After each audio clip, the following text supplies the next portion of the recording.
qué es para nosotros la Biblia y dónde tiene su origen. Y ese origen tendrá que ser Dios, porque Dios es el autor de la Biblia. Entonces, por eso viene la pregunta a este estudio, ¿no? ¿Cómo yo sé que Dios existe? ¿Cómo saber que Dios existe? Sabemos, sabemos que hay un Dios por las cosas que Él creó. Ejemplo, toda casa es construida por alguien. Por ello es necesario la mente un arquitecto. La lógica nos indica que algo está ahí, no por azar, sino porque tiene un propósito y fue creado y colocado por alguien. Este este gran arquitecto será Dios. Perfecto. Muy bien. ¿Cómo sabemos que Dios existe? Muy bien. Tenemos que tener en cuenta de que el planeta, todo lo que existe, ¿verdad? El universo,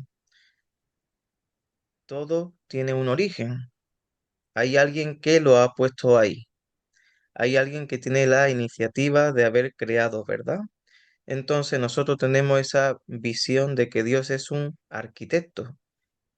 ¿Y qué es un arquitecto? Una persona que se sienta, piensa, ¿verdad? Lo que quiere hacer, los planos, ¿verdad?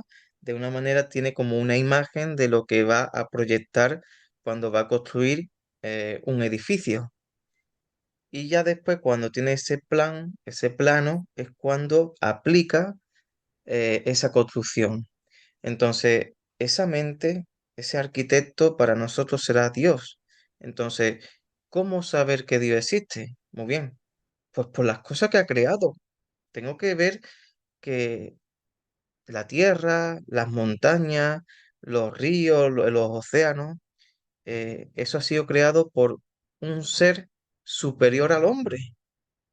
El hombre no puede crear esas cosas. El hombre podrá crear muchas cosas, y muy grandes, y muy bonitas, pero nunca podrá crear un planeta, nunca podrá crear un universo. Entonces aquí tenemos que sostenernos en que Dios existe verdaderamente y ya no entramos en lo que es la palabra de Dios, ¿verdad? No, que Dios existe porque la palabra de Dios me lo enseña, no. Vamos a intentar pensar dejando a la Biblia a un lado. ¿Cómo Dios existe? ¿Dónde Dios ha dejado su huella? En la creación. Entonces aquí dice que por la lógica nos está dando a indicar de que no es puro azar, como muchas veces otras personas o muchos profesores, ¿verdad? En las escuelas están enseñando de que todo es por azar y de ahí vienen algunas teorías, ¿verdad? Del Big Bang, de que todo ha sido una explosión y que todo ha surgido eh, de esta forma, ¿verdad? Pero no, nosotros como cristianos no creemos en eso. Nosotros creemos de que Dios es un arquitecto, tiene un plan, ¿verdad? Tiene un propósito para ti y para mí, un plan de por qué estamos aquí en el siglo XXI y estamos cada uno en un diferente país, pero estamos compartiendo un mismo planeta y tenemos que creer en eso, ¿no? De que fuimos creados con un propósito y colocado por alguien. Y ese alguien será una persona que es Dios. Entonces nosotros tenemos que defender de que ese gran arquitecto es Dios.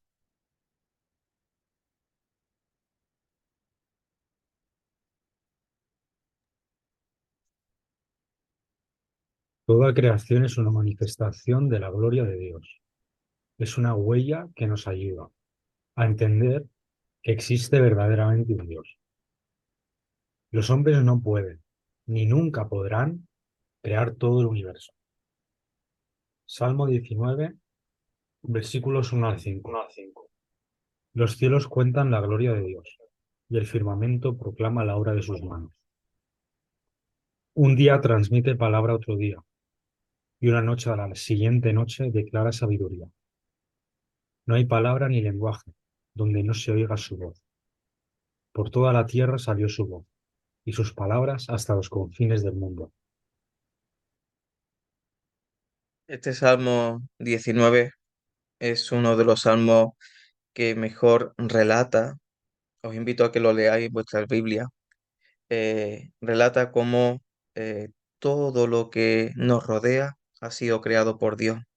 Y fíjate que aquí pone un detalle muy curioso y es que los cielos cuentan la gloria de Dios, ¿no? Como diciendo, oye, que Dios es algo mucho más superior que el hombre. Y dice, y el firmamento, ¿no? Cuando hablamos de firmamento es el espacio, la galaxia, todo lo que nos rodea a nuestro planeta. El firmamento proclama la obra de sus manos.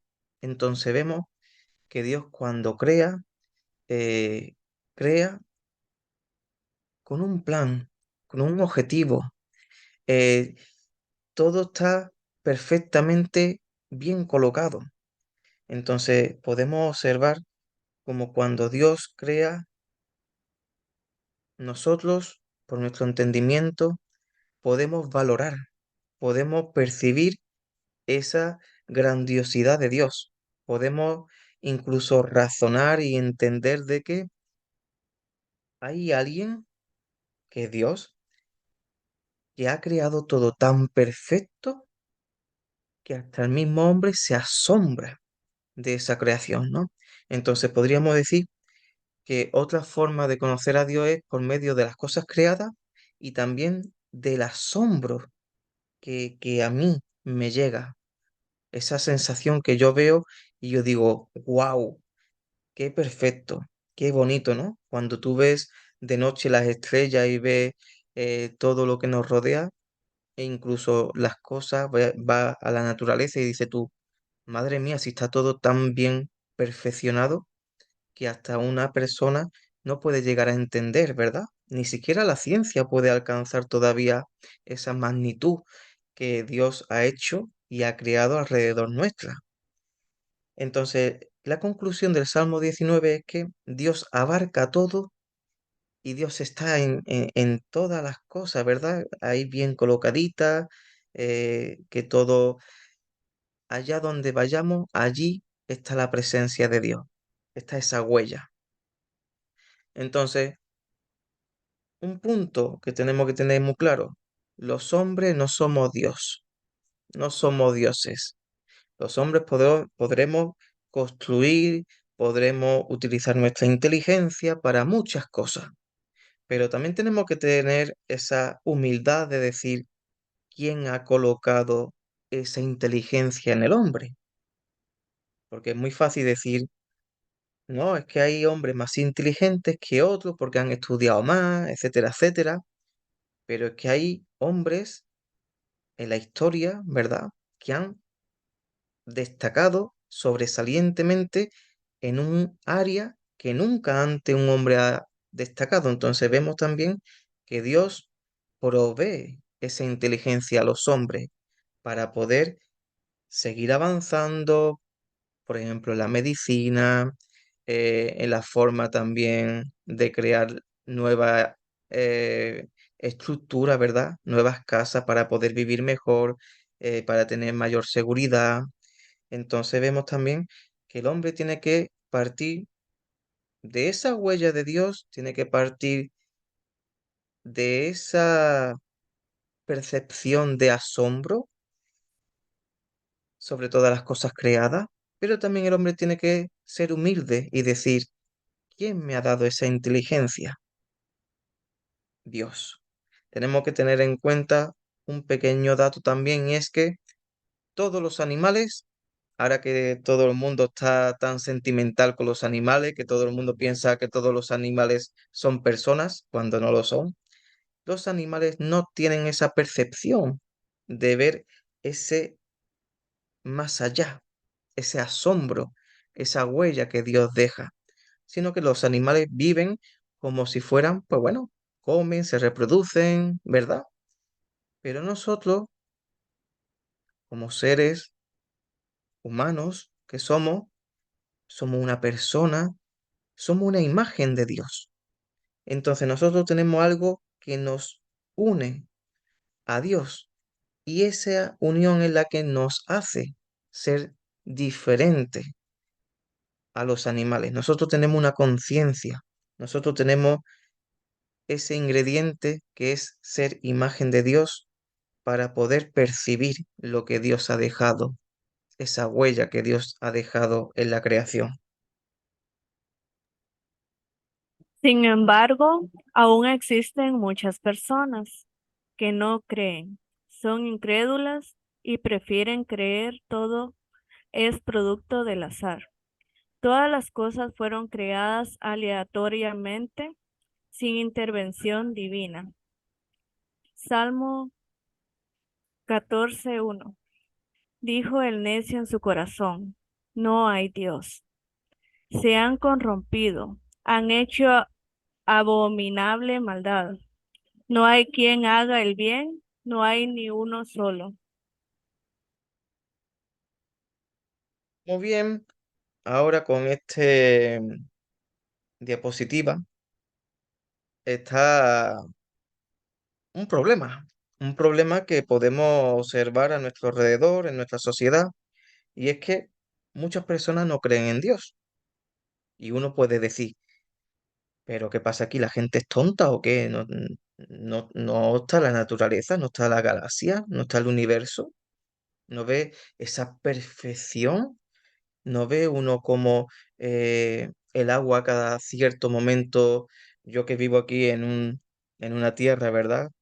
Cerca del océano y del mar, cada ciertas horas el agua aumenta de tamaño y cada ciertas horas disminuye. Y uno ve cómo se autorregula el océano. Y uno también puede percibir cómo por medio de la luna, ¿verdad? Que también uno ve cómo los movimientos de la luna, eso también hace, cómo influye, ¿verdad? En los vientos, en las olas. Cuando uno se pone a pensar bien, dice, es que tiene que creer, que tiene que existir un Dios, sí o sí. Cuando una persona me dice que no cree en Dios, yo pienso, esta persona no está bien. O esta persona mm, no hace falta estudiar libros, no hace falta ir a la escuela.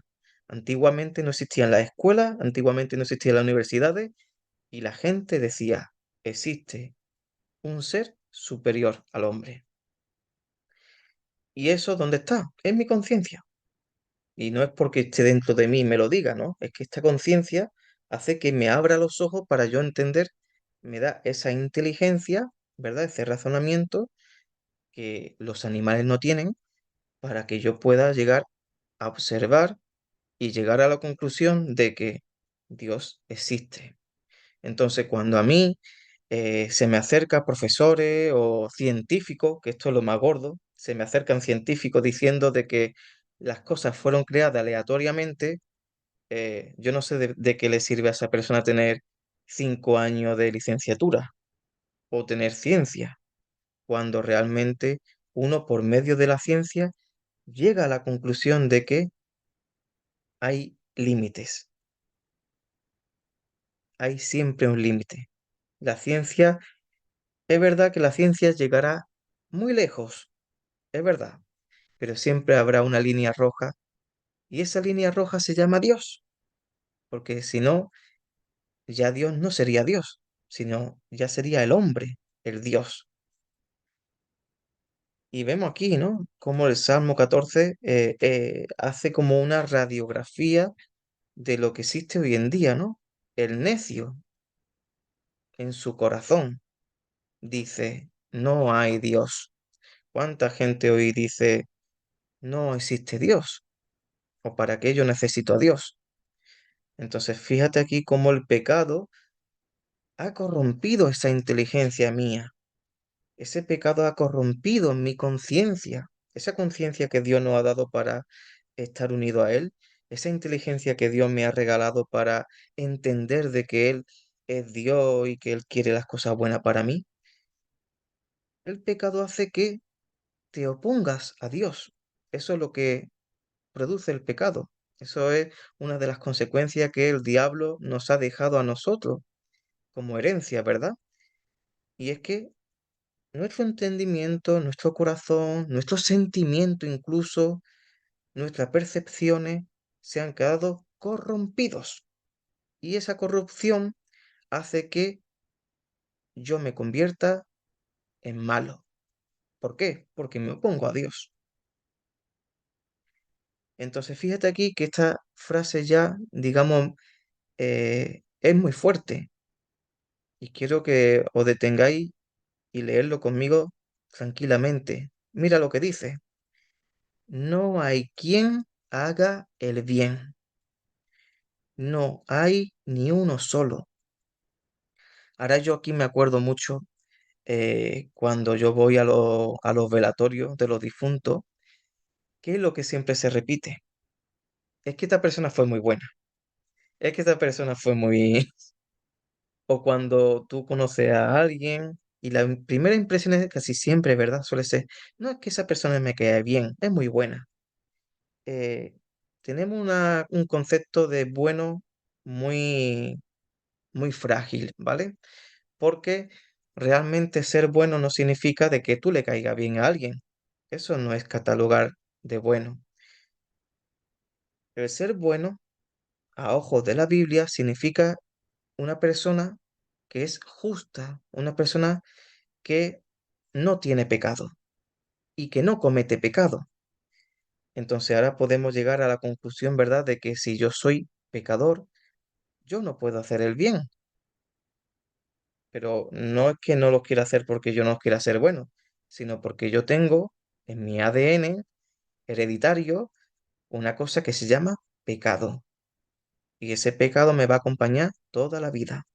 Entonces aquí volvemos otra vez a repetir lo que yo antes dije. Hace falta humildad para acercarse a Dios, porque uno ya sabe cuál es su sitio. Dios está encima de mí y yo estoy por debajo de Dios y además tengo un ingrediente que me opone a Dios, que es el pecado. Y fíjate aquí lo que pone, ¿no? Que no hay ni uno solo. Y esto es importante porque de todos los hombres no hay ningún justo, no hay nadie que pueda decir, hoy no he hecho nada malo. Solamente hay uno en la historia que ha sido justo ante los ojos de Dios, y ese es Jesucristo, el Hijo de Dios.